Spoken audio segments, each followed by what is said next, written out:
Hey guys, what's up and welcome back to Two Toe Tags Metal Reviews, and today we're giving you guys our album review of Powerslave by Iron Maiden.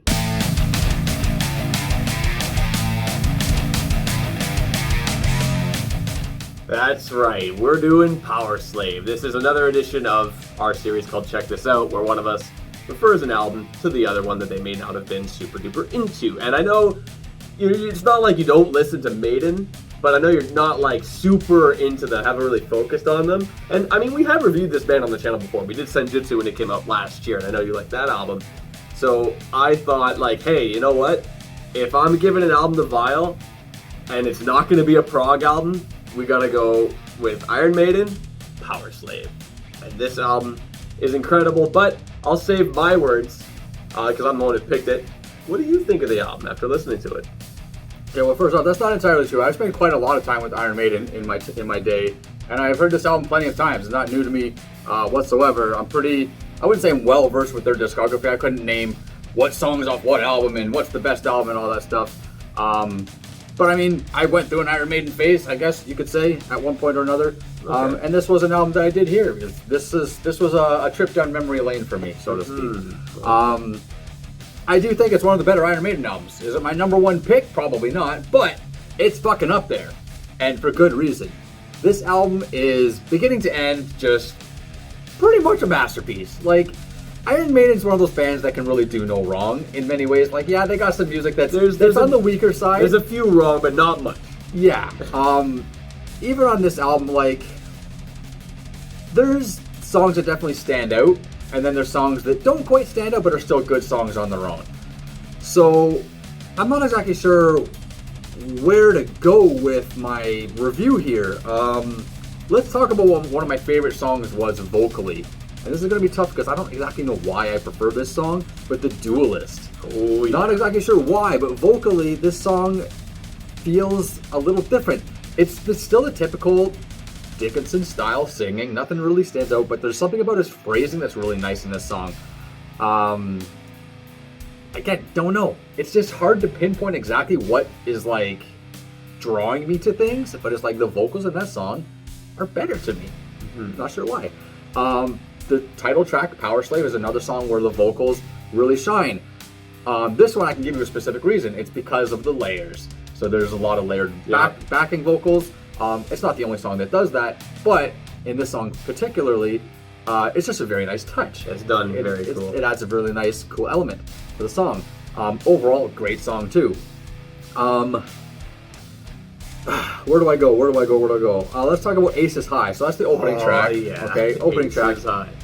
You can't go wrong with this track. It's one of my favorite Iron Maiden songs, like bar none. It's probably one of my top 5 Iron Maiden tracks, probably.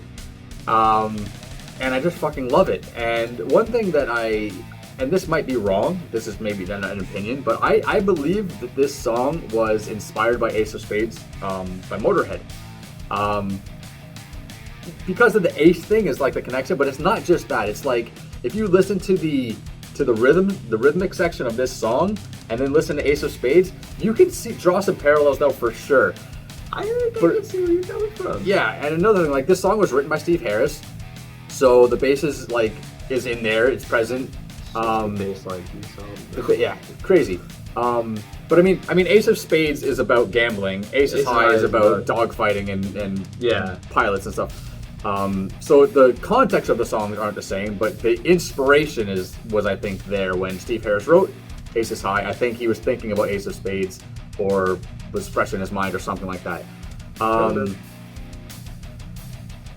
Rhyme of the Ancient Mariner. Oh, I mean, what do you say about it? So, Rhyme of the Ancient Mariner. So back in the day, like I said, I went through a bit of an Iron Maiden phase. This was the first like song that I consider an epic. So any song that's past like 6 or 7 minutes, like the longer songs, I just call them epics. Yeah. This was the first epic song that I actually really liked, and it was kind of like my gateway into epic songs, like songs that are longer than normal songs that take you on a ride. There is a downfall with this song though, and that's the quiet part. So there's a part where the song completely breaks down. It goes through a bit of a quiet lull part.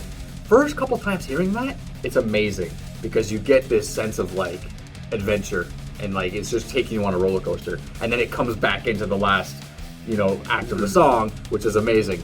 So listen to that over and over again throughout the week. Got a little repetitive, and that's it. It was tough to get through it sometimes, that quiet part. So sometimes I did go skip, just start the album over again, right? Which is a shame because the last part of that song is fucking awesome. So good. I kicked myself for doing it, but I did it. I could probably talk about any song, really. And you know what? A lot of people say the highlight for Iron Maiden is the vocals, but the highlight for me, at least particularly on this album, for listening to it all week, was bass. Steve Harris is just a machine. He's a monster. He shreds all over the place, and it's extremely prominent and sounds really fucking good. There's not many albums where you can say that about the bass. There isn't, no. And when the bass shines through like this, it's just, the mix is amazing. The mix is really, really nice. It was a good week. I picked this album for a reason, okay? This album is one of my all-time favorite albums ever made. Whoa. 10 years ago. This is before I was really into metal, but I heard this record and I liked it. I remember going out to, someone's cottage one weekend or whatever. It was like way out, far away, whatever. And listening to this on the way there, and I'm just like, yeah, this is awesome, this is super cool. And this was before I was really, really kind of into metal. I was still kind of like transitioning into it. But, this is the kind of album where I feel like every song is great. Mm-hmm. How do I pick a favorite song when they're all incredibly good songs? I can understand how you feel about Rime of the Ancient Mariner. It doesn't bother me, but you make a good point that it's like you really feel like you're part of the adventure with this song. Yeah. When you get to that quiet section, you think, like, what the hell's going on? And then it comes back and it's like, whoa, holy shit, this is crazy. And I think this album, honestly, is peak Iron Maiden. Because this is the third album with Bruce Dickinson on vocals. He started on Number of the Beast, then they made Peace of Mind, and then they made this. Think about that, though, as a trilogy of albums. Because those three are pretty much regarded as the best. Most people are going to have their number one Maiden album as one of those three albums, from what I've found. And I feel like this is like the pinnacle of like them really perfectly gelling with that lineup. Yeah. Now, don't get me wrong, Peace of Mind and Number of the Beast are incredible albums. I love them too. I feel like Number of the Beast still had a little bit of elements of the Paul Di'Anno Maiden in there from like musically. And I feel like Peace of Mind is an incredible album, but it just doesn't hit as hard as Powerslave in terms of like every song is God tier. Whereas with Peace of Mind, it's like most songs are God tier. So with this album, I feel like they really came into their own with all of their sound. And then Somewhere in Time afterwards is kind of like the sequel in terms of their sound. Just didn't really hit the same way. Because I look at this album and I look at every single song, I remember that one's great, that one's great, that one's great. Rime of the Ancient Mariner is I think might be their first real epic. Because if you look at Maiden nowadays, they do a lot of long songs. They do. It became kind of a staple of their sound. That's what I found, and I actually took the time this week to listen to all the other albums from this band that I didn't get the chance to hear, and I found it was around X Factor onwards when they started to adopt more long songs. Okay. And which I think is a little bit to a fault on some of the albums, but on this album, the reason it works is because it's the only one. If Rime of the Ancient Mariner was one of like 5-10 minute songs on this album, it wouldn't have the weight that it has. Not at all, no. So not only does that song have incredible riffs, a really cool story, I believe it's based off a poem. It is, yeah. And it really takes you on this big journey after you just sat through an incredible album already, makes it even more special.